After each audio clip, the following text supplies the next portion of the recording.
Jangan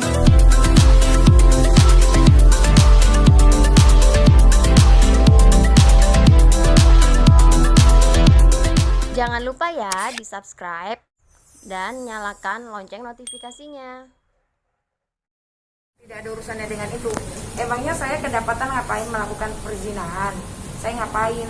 Kalau misalnya kalau seperti itu hanya foto-foto video saja, itu sah-sah saja, tidak ada masalah. Saya mau bertemu sama siapapun teman-teman saya, itu saya rasa sah-sah saja.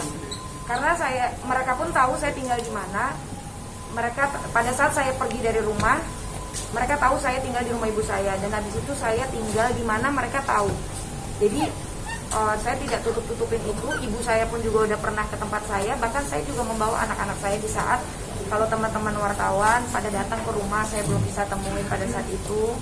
Nah itu saya pergi, itu tidak di rumah. Mbak Nindi sudah mengkonfirmasi belum sih alasan kenapa adik dari suami adik kakaknya bermain? Iya, maksudnya kenapa dia melakukan, maksudnya untuk surat-surat itu? Ya nggak tahu, tanya aja, mungkin takut kehilangan harta kali. Tapi Aska sendiri tahu atas perbuatan keluarganya? Nggak tahu, saya kan tidak bisa berkomunikasi dari awal saja, dari Aska tertangkap saja saya tidak tahu. Jadi saya itu baru dikasih tahu tanggal 10 Januari tepat di ulang tahun saya. Saya baru dikasih tahu, dan itu saya telepon Lia karena saya pas pulang hari Jumat saya tanya, "Bapak mana? Kok handphonenya, kita kan punya grup, bagaimanapun kita masih update di grup, walaupun saya nggak berkomunikasi langsung. Kok nggak ada tanya-tanya anak-anaknya, biasanya tanya-tanya gitu kan. Tiba-tiba nggak ada. Saya tanya, katanya bapak sama 5 orang teman masuk kamar. Saya marah, kurang ajar, siapa nih yang masuk kamar saya gitu loh. Saya cari-cari kemana, sama siapa nih masuk 5 orang kamar ini siapa. Belum mau cerita karena disuruh tidak boleh cerita. Akhirnya saya paksa-paksa cerita, baru cerita hari pas tanggal 10. Kalau ternyata tanggal 10, 9 malam. Baru dikasih tahu kalau itu polisi gitu. Jadi saya tidak tahu dan saya tidak bisa berkomunikasi. Awalnya masih bisa berkomunikasi, tapi tiba-tiba tidak bisa berkomunikasi. Berarti tidak lagi menjenguk? Menjenguk saja saya tidak diizinkan. Tapi saya begitulah kira-kira. Jadi gimana mau baik kalaupun tidak ada komunikasi gitu. Selama penjara sih masih bisa ya. Tapi bahkan bukan buat apa-apa, cuma ngatur barang. Nah, ada dari luar negeri. ternyata pernah berkomunikasi Di pas dalam waktu tahanan pun bapak masih chattingan sama saya. Sama saya juga masih, tapi nggak yang sesering ke Palembang. Cuma ngambil barang-barang dia gitu dari Tokopedia atau mana gitu. seperti itu. Berarti kan tapi tidak berkomunikasi sama saya gitu. Harusnya kan kalau mau seperti itu kan dia minta ketemu sama saya, tinggal ngomong sama lawyernya, pengen ketemu sama saya atau apa gitu. Mbak, waktu Aska waktu itu berselingkuh, perasaan Mbak seperti apa? Hancur? Mas tanya aja sama diri Mas gimana? Jadi mungkin mengetahui Aska selingkuh itu melihat langsung apa gimana Mbak? Enggak lah, saya nemuin tertangkap basah sendiri kok, saya melihat dari handphone. Oh, di handphone. Sempat marah waktu itu? Oh iya, saya marah. Saya makanya badan saya kurus banget itu tahun 2018, dikira saya makin narkoba, padahal saya karena ada masalah rumah tangga. Itu sempat depresi juga Mbak ya? Hah? Depresi. Oh iya. Saya nggak percaya orang. Ini aja yang udah dilakukan mereka ini aja, saya udah tambah nggak percaya lagi sama orang.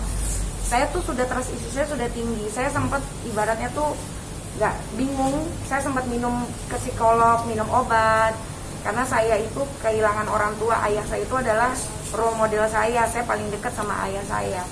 Jadi apalagi kalau dia tahu ini bisa nggak tahu deh gitu loh. Ini karena saya udah nggak ada ayah lagi gitu loh. Jadi saya udah lelah gitu loh untuk ngelakuin kayak gini terus, karena saya merasa yang membuat ini semua itu juga bukan saya.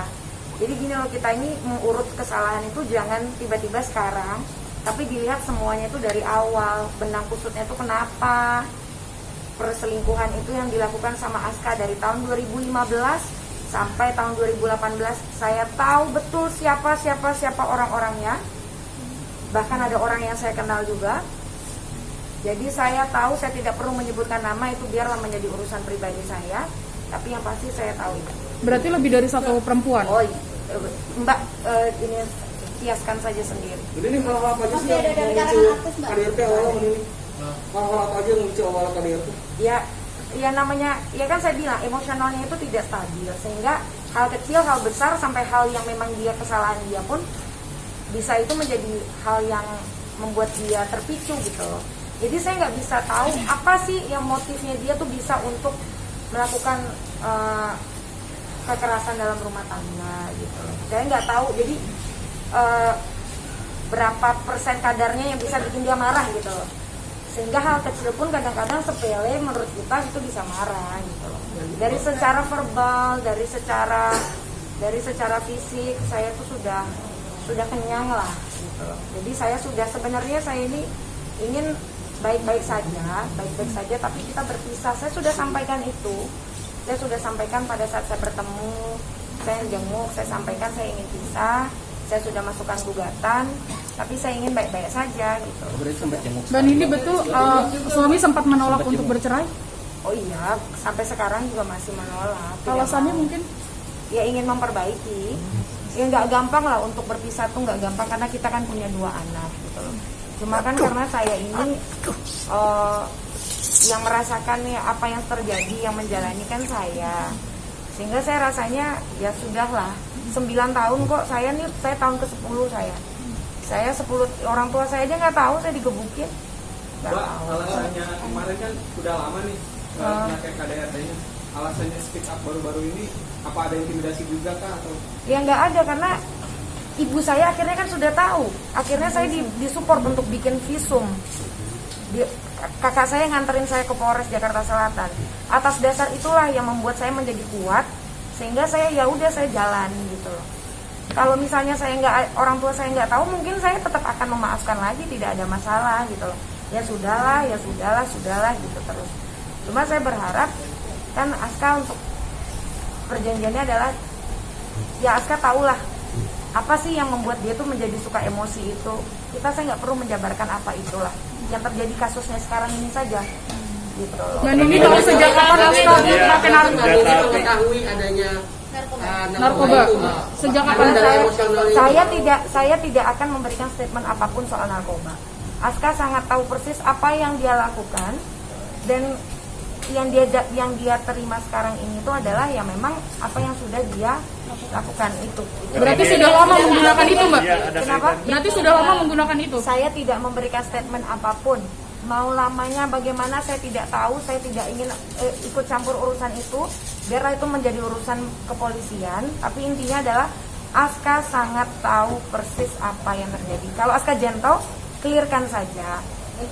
Jangan bilang kalau misalnya saya udah sangat lelah mendengarkan berita kalau misalnya Aska menggunakan narkoba karena lelah terhadap saya, capek atas rongrongan saya. Aska tahu persis bagaimana saya mandiri. Aska tahu saya juga bekerja. Aska tahu kalau saya pun juga tidak pernah merongrong apapun itu. Dan rasanya kalaupun seorang istri merongrong itu adalah hal yang wajar, itu istrinya sendiri. Tapi Aska tahu kalau saya tidak seperti itu. Soal pelumas sendiri, Tidak ada, itu bukan itu urusan pribadi kita lah, tidak perlu ditanyakan, dan itu tidak ada urusannya dengan narkoba. Senjata api, Saya tidak tahu menau itu biarlah menjadi ranah hukum. Saya hanya berbicara masalah saya saja, masalah orang-orang saya ini yang dibilang saya mencuri melakukan penculikan. Sudah berapa lama untuk mengikuti Katanya baru-baru ini. berarti selama ini bertahan demi anak. Oh iyalah, anak-anak saya lah. Saya bertahan demi anak-anak saya, dan saya adalah orang yang sangat mencintai keluarga. Saya itu orang yang sangat mencintai hubungan rumah tangga. Saya sangat nyaman dengan rumah tangga. Saya sangat nyaman memiliki pasangan. Dan saya tuh nggak biasa tuh kayak ngelihat mungkin orang ada yang nyaman pacaran doang apa. Saya sangat nyaman dengan namanya berumah tangga. Sehingga itu membuat saya tuh merasa tenang. Terus saya punya teman ngobrol apa segala macam. Jadi saya sangat cinta sama keluarga saya. Bohong kalau saya bilang tidak gitu loh. Jadi untuk saya memutuskan saya berpisah ini tuh sulit. Jadi jangan dipersulit lagi gitu loh. Karena keadaan hati saya pun juga sedang tidak baik. Dengan pemberitaan-pemberitaan yang di luar, yang bergulir, dibilang ini itu, udah capek lah gitu loh. Anak-anak nanyain bapaknya mungkin apa? Menjelaskan ke anak-anak mungkin seperti apa Bilang kondisi ayahnya saat lagi ini? kerja aja. Mbak Nindi, kan masalah ini cukup menyudutkan Mbak Nindi. Sempat beberapa netizen bilang bahwa ketika suami ada masalah justru ditinggalkan, pengen hartanya doang. Mungkin seberapa berpengaruh? Silakan sekarang gini aja. Kalau memang saya pengen harta, saya mungkin udah ngambil. Sekarang gini aja, yang ngambil harta aja siapa? Yang ngambil harta aja siapa? Yang ngambil surat-surat berharga di rumah saya itu, di dalam berangkas kamar saya itu siapa? Saya punya hak. Kalau memang Aska suruh ambil, harusnya surat kuasa itu diperlihatkan kepada saya, tapi bukan dengan cara diam-diam terus sekarang baru bilang kalau adanya surat kuasa.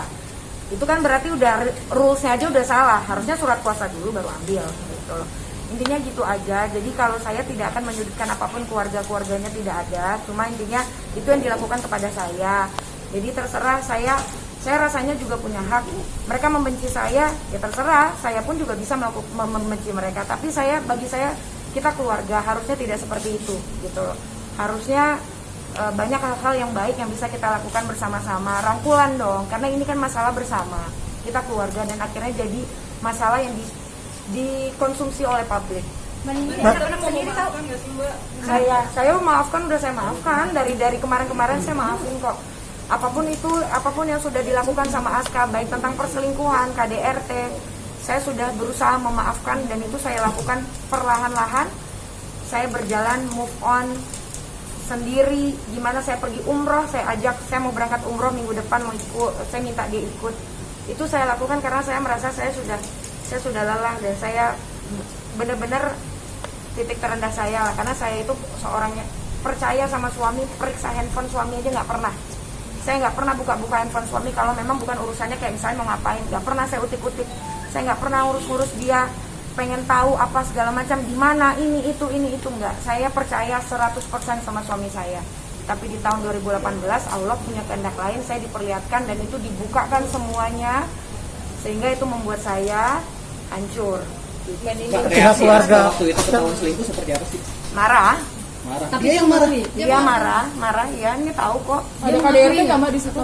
Ada. Malah dia melakukan KDRT.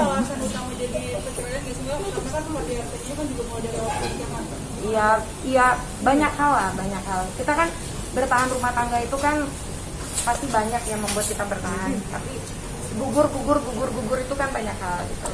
Saya itu cuma hanya pengen lepas tapi kita bahagia sama-sama gitu. Saya berhak lah bahagia karena saya juga udah merasa tertekan kok dari awal. Saya selalu disudutkan begini begitu. Ada hal permasalahan keluarga internal antara saya dan keluarganya pun juga ada yang sudah terjadi dari awal pernikahan. Tapi itu tidak perlu saya ungkapkan. Intinya adalah ada hal-hal yang membuat saya tuh selalu disudutkan, selalu disalahkan, selalu begini begitu, dan saya harus selalu memenuhi apapun bentuk keinginan yang Aska mau gitu loh. Jangan lupa ya di subscribe dan nyalakan lonceng notifikasinya.